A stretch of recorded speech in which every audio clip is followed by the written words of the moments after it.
और एफआईआर में arms act लगाया गया। हमने पूछा कोई हथियार पाया गया क्या, कोई आपके पास सीसीटीवी फुटेज है क्या, कोई और कुछ चीज आपके पास प्रूफ है क्या? कुछ भी नहीं है। तो हमने कहा कि आप आर्म्स एक्ट का धारा हटा दो।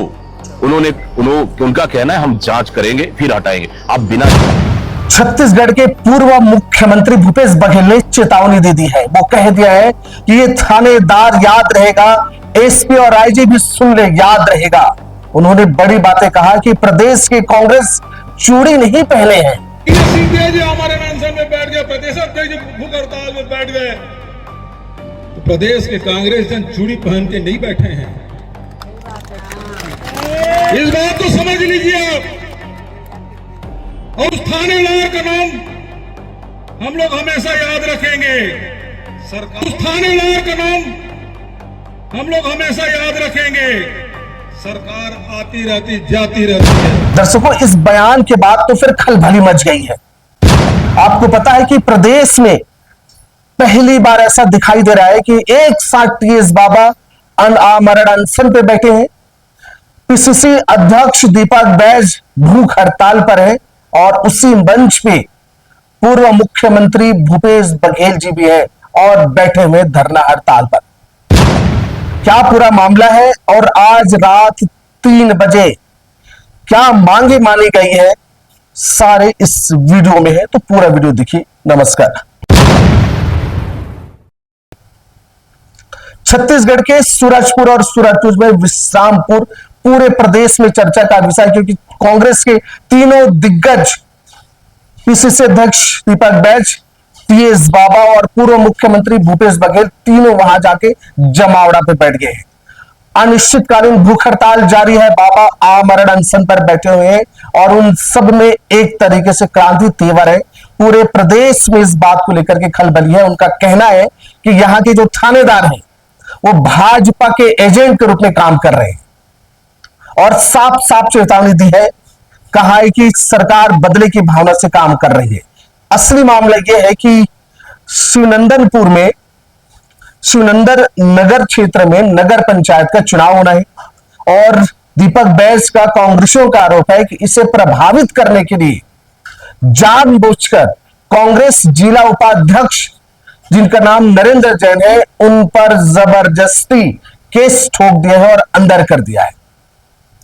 इस घटना में सबसे ज्यादा इंपॉर्टेंट यह है कि इस जिला उपाध्यक्ष पर आर्म्स एक्ट के तहत कार्रवाई की गई है। बस इसी बात को लेकर ज्यादा नाराज है। दरअसल घटना ऐसी थी कि जो जिला उपाध्यक्ष है नरेंद्र जैन जी, इनके दुकान पर मकान पर कह रहे हैं दीपक बैज की जबरदस्ती विपक्ष वाले यानी भाजपा वाले गए थे। उन्हीं के घर पे, उन्हीं के दुकान आंगन पे गए थे और वहां जाकर के ये कहा सुनी झगड़े जो हुआ है वो हुआ है। अब कांग्रेसियों का कहना है कि भैया हमारे दुकान पे मकान पे आके झगड़ा आप करोगे और उल्टा हम पर केस दर्ज करोगे, और जो धाराएं लगी, जो केस लगे, वो मैं बता दूं। आज सूरजपुर जिले के विश्रामपुर थाने में हम लोग का धरना प्रदर्शन का लगातार दूसरे दिन है और इस धरना प्रदर्शन पुलिस प्रशासन के खिलाफ में है।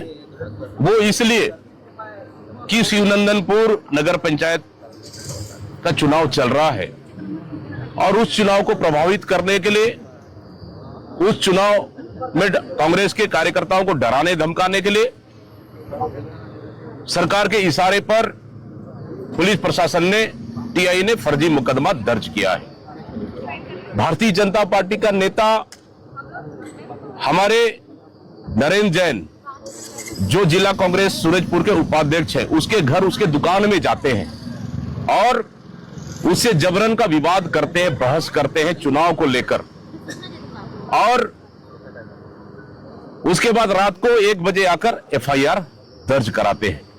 भारतीय जनता पार्टी के नेता के लेटर फेड में एफआईआर दर्ज हो जाता है। रात को एफआईआर 1 बजे दर्ज हो जाता है। दूसरे दिन हमारे ओर से आवेदन जाता है एफआईआर दर्ज करने के लिए, एफआईआर दर्ज नहीं किया जाता है। और एफआईआर दर्ज कैसे हुआ? आर्म्स एक्ट का धारा लगाया गया। न कोई लड़ाई झगड़ा हुआ, न कोई मारपीट हुआ, न कोई चाकू चला है, न कोई घायल है, कुछ भी नहीं है। कांग्रेस की 3 मांगे। पहली मांग ये है कि जो आर्म्स एक्ट लगे उन्हें तत्काल हटाएं। उनका कहना है कि ना मौके पर कोई हथियार मिला, ना AK-47 मिला, कोई बंदूक मिला, कुछ नहीं मिला, तो किसके कहने पर आप आर्म एक्ट लगाए हैं? और इसको लेकर के थानेदार पर, एसपी आईजी पर विफरे भूपेश बघेल जी क्या कहे आगे सुनेंगे। इसलिए कह रहे हैं दीपक बैज की भाजपा के एजेंट के रूप में काम कर रहे हैं क्योंकि वहां कुछ मिला नहीं है, तो क्यों आर्म्स एक्ट जैसे गंभीर मामला दायर कर दिए और वो भी रात को 1 बजे लगाया गया। दूसरी उनकी बातें हैं कि भाई जब हम काउंटर FIR दर्ज कर रहे हैं, शिकायत कर रहे हैं, तो आप लिख क्यों नहीं रहे? लिखिए। और तीसरी बड़ी बात है थानेदार पर, उस थानेदार को तुरंत हटाया जाए। आप देख रहे होंगे यही था, इस थानेदार को तुरंत हटाया जाए और कहा गया इस पर सख्त कार्रवाई हो क्योंकि बिना मौके जांच सच्चाई के इन्होंने भाजपा के एजेंट के रूप में काम कर रहे, ऐसा आरोप लगा रहे पुलिस वालों पर।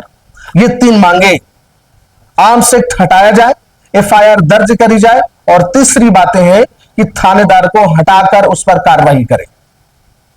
बड़ी बात है, 3 मांगे। और दीपक बैज भूख हड़ताल पर बैठे हुए हैं, आज तीसरा दिन होगा। बाबा TS सिंहदेव आमरण अनशन पे है। उसी मंच में तीनों दिग्गज भूपेश बघेल और तमाम वहां के कांग्रेस कार्यकर्ता, जिला अध्यक्ष, आसपास के पूरा सरगुजा संभाग के इकट्ठा हो गए।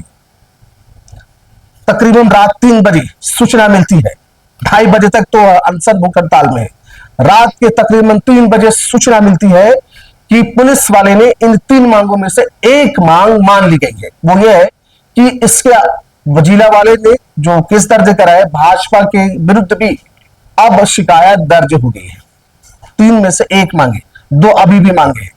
भूपेश बघेल का पारा चढ़ गया। भूपेश बघेल जी ने जो गुस्सा, जो चेतावनी दी है कि उसने साफ कहा है कि जब तीनों दिग्गज नेता आकर यहां भूख हड़ताल अनशन पर बैठे तो छोटी मोटी बात है क्या? प्रदेश के कांग्रेस हाथ में चूड़ी नहीं पहने, याद रहेगा वो थानेदार, याद रहेगा एसपी आईजी। उन्होंने कहा कि जब उनके संज्ञान में बातें आ गई है तो उसे सुधार ले, सरकारें आती जाती रहेंगी। क्या कहा है सुनिए और अपना विचार जरूर रखिएगा। चैनल को सब्सक्राइब करें। जी हाँ, यदि TS सिंहदेव जी हमारे अनशन में बैठ गए, प्रदेश अध्यक्ष भूख हड़ताल में बैठ गए, तो प्रदेश के कांग्रेस जन चूड़ी पहन के नहीं बैठे हैं। इस बात को समझ लीजिए आप।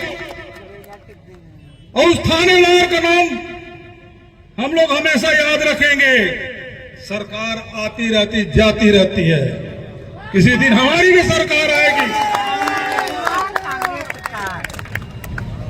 फिर थानेदार समझ ले और एसपी और आईजी भी समझ ले। जब आपकी जानकारी में आ गई तो सुधार लीजिए, और नहीं सुधारेंगे तो याद रखा जाएगा। वो तो बात की बात है, अभी तो यहां चुनाव है। हम लोग तो बाद में फैसला कर लेंगे, निर्णय ले लेंगे, कार्रवाई कर लेंगे। अभी तो फैसला शिवनंदनपुर वालों का है।